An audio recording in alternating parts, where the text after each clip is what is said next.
hello. George, I told you someone was coming. Hi, come in.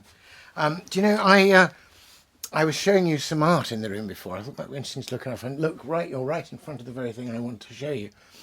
This has kind of pride of place, sitting between my writing desk and my reading chair. And it may take, I don't know how clear it's going to be, but here it's actually like a brass rubbing, well, in fact, a stone rubbing. It's where a piece of paper has been put down, sort of tracing paper, on a stone and then rubbed through so the lettering of the stone comes through. And it is, in fact, the stone beneath which is Samuel Taylor Coleridge is buried at St Michael's in Highgate. And you can see it says, "Beneath this stone lies the body of Samuel Taylor Coleridge, born 21st October 1772, died 25th of July 1834. And then there's a poem, a poetic epitaph, which Coleridge composed for himself, and which I find compelling. So, stop, Christian passer-by, stop, child of God, and read with gentle breast. Beneath this sod a poet lies, or that which once seemed he. O lift one thought in prayer for STC, that he, who many a year with toil of breath found death in life, may here find life in death. Mercy for praise, to be forgiven for fame, he asked and hoped through Christ. Do thou the same." Astonishing thing, you're wandering innocently by, and have a seat for a minute. I'm going to get another book out for you in a minute. But, can you imagine you're sort of walking by and suddenly, you're literally arrested. Stop, Christian passer-by. But for those that knew Coleridge, and especially those that knew his most famous poem, they couldn't help but think that here he was really almost becoming his own ancient mariner. Because you remember how that great poem starts. "It is an ancient mariner. He stoppeth one of three. By thy long grey beard and glittering eye, now wherefore stoppedst thou me?" And of course that becomes the great question of the poem. Why have I been stopped? Why this one person out of the other and the other two let go? And of course gradually you realise that the mariner has stopped that particular wedding guest because he is the person, and the mariner knows this intuitively, who needs to hear the story and who will be transformed by it. The moment that his face I see, I know the man that must hear me, yet to him my tale I tell. Well, I've been, as it were, kind of stopped by that poem and fascinated by it and drawn to it all my life. I was very fortunate that my mother used to chant it to me. And eventually I came to write a whole book about that poem and all it meant. But Coleridge has been a kind of lifelong companion and is a constant interlocutor. Look, let me show you. If you come over, we may as well take a little look at the Coleridge shelves. This corner's getting a bit crowded. So here, we start here, we go all the way down these three shelves, and then all of those three shelves. But there's the odd other thing, but they're mainly all Coleridge, and that's completely Coleridge's letters and notebooks and the proper scholarly edition of his collected works. Now, since he was riffing on his own poem, The Mariner, and his epitaph, let's just take, there are many editions of The Mariner to look at, and we'll look at more later, but let me just take two down that might be of particular interest. Come over here. So everybody knows the Gustave Doré ones, and we can look at those sometimes. But not many people know this one. And this is not Gustave Doré, but Mervyn Peake.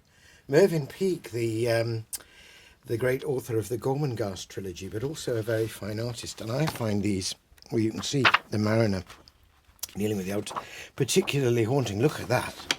Look at it. It's wonderful. Now, somebody who saw these when it very first came out, that's you can see, this came out after the Second World War, and you can see how this sort of the crew, is very clearly, looking at what was happening in the death camps in Germany and the awful nightmare life in death. So it's a very remarkable edition and very beautiful. One of the people who loved it and saw it was C.S. Lewis, and C.S. Lewis actually wrote a fan letter to Mervyn Peake saying how good the illustrations were.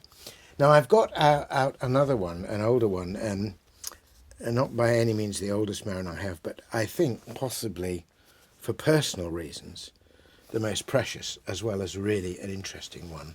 I love these sailing ships here. But what makes this precious is to Netta, with love and a Merry Christmas from Dad, Falkland Bank, Partick Hill, Christmas 1901. Well, Netta was my grandmother, my Granny Genty, herself a considerable poet, and we'll look at one of her books later. But and Falkland Bank was where they lived. Sadly, that house in Partick Hill was destroyed in the Second War. But so this belonged to my grandmother, and it is therefore from this book. It's actually very interesting. It's a sort of rather beautiful things. There is the Ancient Mariner stopping one of three. You can see the three on their way to the wedding, and then this embarrassing street person gets this bloke, and he's trying to, it's like a sort of big issue salesman, but he's really stopped him. And these are very, very, there's some very fine illustrations, and the whole text is beautifully set out. See, look, there's the bride on the way. But as well as the main illustrations, these smaller ones, that's very good. And there's the skeleton ship coming towards them. So this is very precious because it was through this physical book that the poem was transmitted from my grandmother to my mother and from my mother to me. So let me just indulge myself and get... there's a lot of secondary literature on Coleridge, this as well, the great books on Coleridge. Anyway, but I have also had the temerity to put my own book on the Ancient Mariner. This is the sort of a labour of love. Let's take it over here, because there's something apropos of this that I want to read to you from this. So, at the end of this book, I talk about exactly what we've just been discussing, the transmission of this poem and the different people that, as it were, if we imagine the poem, The Ancient Mariner, as being a bit like the Ancient Mariner, as passing like night from land to land with strange powers of speech and finding the person, this poem has kind of gone through the world and found people. And I'm just going to read you the very last paragraph of my book, and then the poem with which it concludes, a poem of mine, which picks up on Coleridge's epitaph. So, the rhyme of the Ancient Mariner has passed like night from land to land, has passed from one generation to another, finding its ideal readers, finding the listeners to hear the tale, from Coleridge to Doré and MacDonald, from MacDonald to David Jones and C.S. Lewis, from C.S. Lewis to Mervyn Peake, from Mervyn Peake to R.S. Thomas, and out to our own generation, out to Chris Jordan photographing the slain albatrosses on Midway Island and weaving verses from the Ancient Mariner into his film.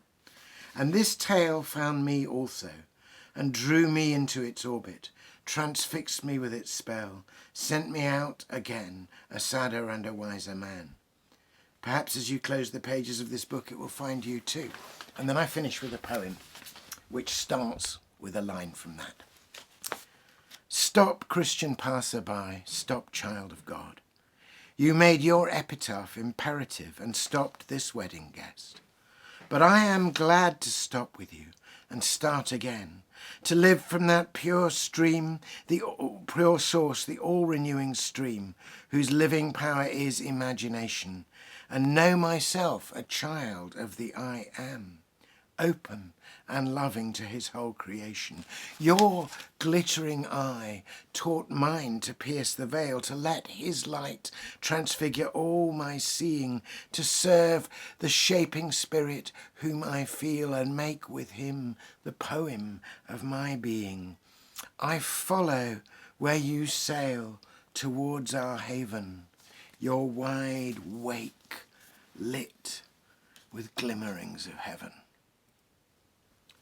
Well, that's a little glimpse or glimmering of how I feel about Coleridge.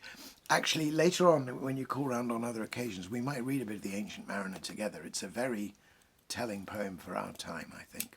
But let's do that later. Thanks for dropping by.